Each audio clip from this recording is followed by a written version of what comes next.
যারা 5 তারিখের পরে মানুষকে অত্যাচার করেছে,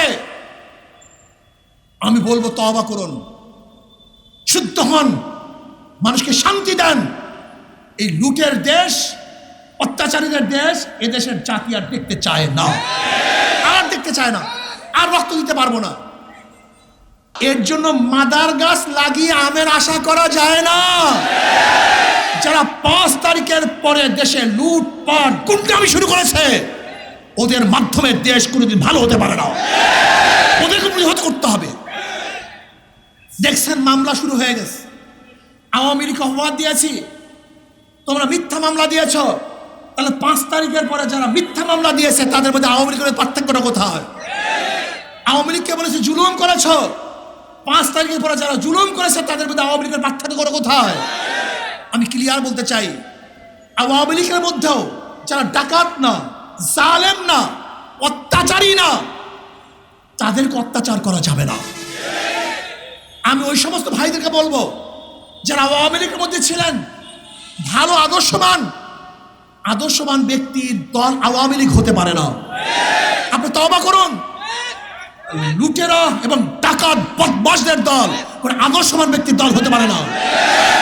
আমরা কি দেখেছি? বিখ্যাত সরকার যখন যে সরকারে থাকে, তার গুন্ডা বাহিনী যত বড় অপরাধী হোক না কেন রাস্তায় ঘুরে, আর যারা নির্দোষ তারা আয়না ঘরে ধুকে ধুকে মরে। এই বিচার দেখতে চাই না, ন্যায় বিচার প্রতিষ্ঠা করতে চাই। 5ই আগস্টের পরে যারা লুট করছে, চাঁদাবাজি করছে, দখলদারি করছে, এদের কাছেও দেশ নিরাপদ না। সহজ কথা বলবো, আমাদের থিমের মধ্যে ভুল।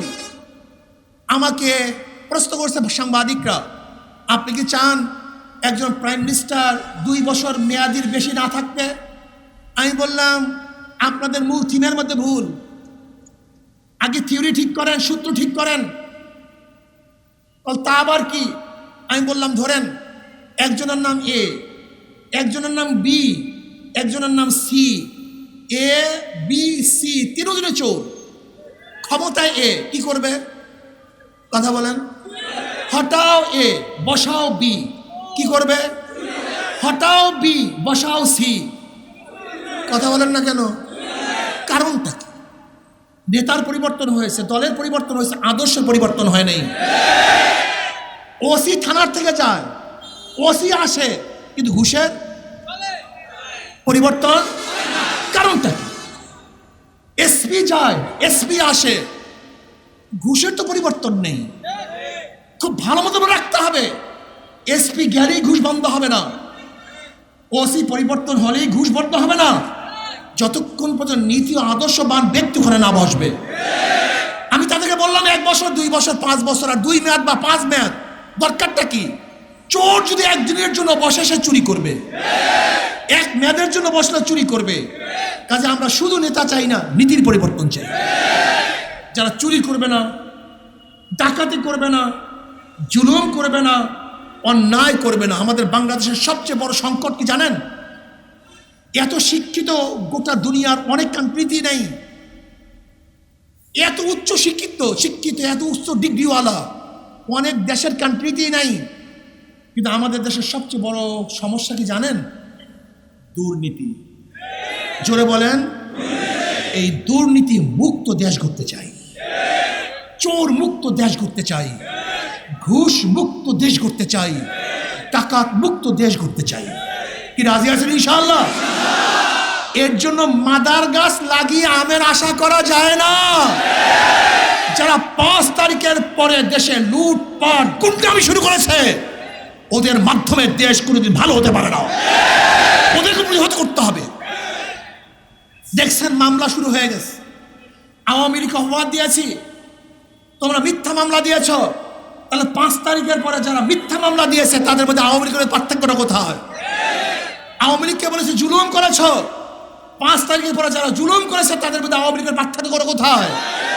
আমি ক্লিয়ার বলতে চাই, আওয়ামী লীগের মধ্যেও যারা ডাকাত না, জালেম না, অত্যাচারী না, তাদেরকে অত্যাচার করা যাবে না। আমি ওই সমস্ত ভাইদেরকে বলবো যারা আওয়ামী লীগের মধ্যে ছিলেন, ভালো আদর্শবান ব্যক্তির দল আওয়ামী লীগ হতে পারে না। আপনি তওবা করুন। লুটেরা এবং ডাকাত বদমাশদের দল কোন আদর্শবান ব্যক্তির দল হতে পারে না। বিএনপির দল হতে পারে না। যারা লুট করেছে, যারা 5 তারিখের পরে মানুষকে অত্যাচার করেছে, আমি বলবো তওবা করুন, শুদ্ধ হন, মানুষকে শান্তি দেন। এই লুটের দেশ, অত্যাচারীদের দেশ, এ দেশের জাতি আর দেখতে চায় না, আর দেখতে চায় না, আর রক্ত দিতে পারবো না, বারবার আন্দোলন করতে পারবো না।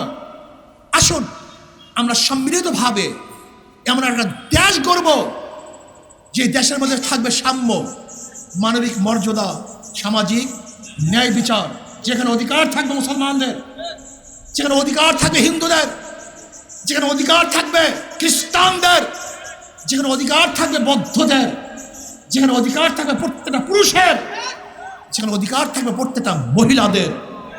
আমরা সবার অধিকারকে ফিরিয়ে দিতে চাই, সবাইকে ভালো রাখতে চাই, একই সাথে কাজ করতে চাই। এর জন্য প্রয়োজন হলো ইসলামিক কান্ট্রি। ইসলামকে ভয় পেন না। পাশ্চাত্যরা বিভিন্ন মিডিয়ার মাধ্যমে আমাদের মুসলমান মানুষের মেধার মধ্যে ঢুকিয়ে দিয়েছে ইসলাম ফোবিয়া।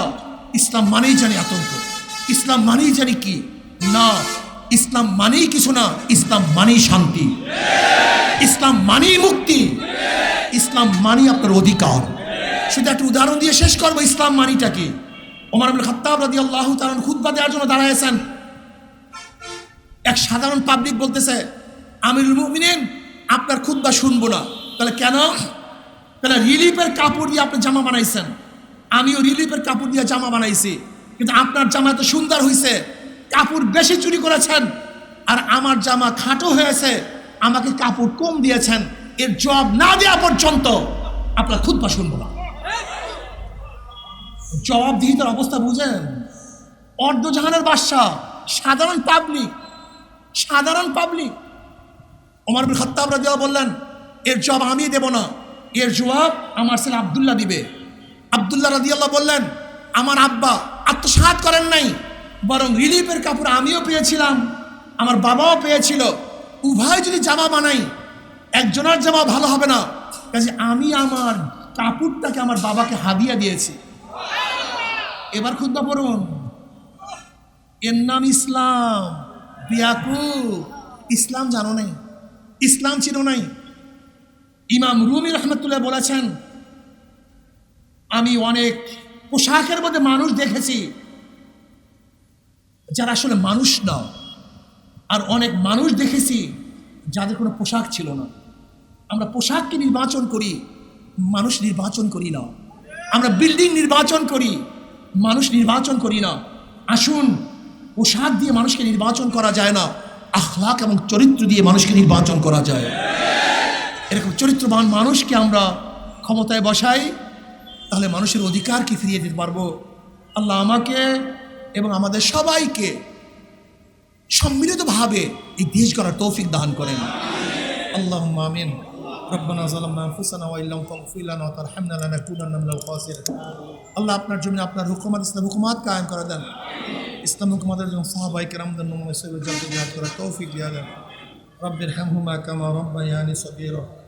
সাল্লাল্লাহু তাআলা আলা খায়রি খালকি মুহাম্মাদ ওয়া আলিহি ওয়া আসহাবিহি ওয়া আজওয়াজিহি ওয়া আতবাইহি আজমাইন ওয়ারহামনা মাআহুম বিরহমাতিকা ইয়া আরহামার রাহিমিন। আসসালামু আলাইকুম ওয়া রাহমাতুল্লাহি ওয়া বারাকাতুহু।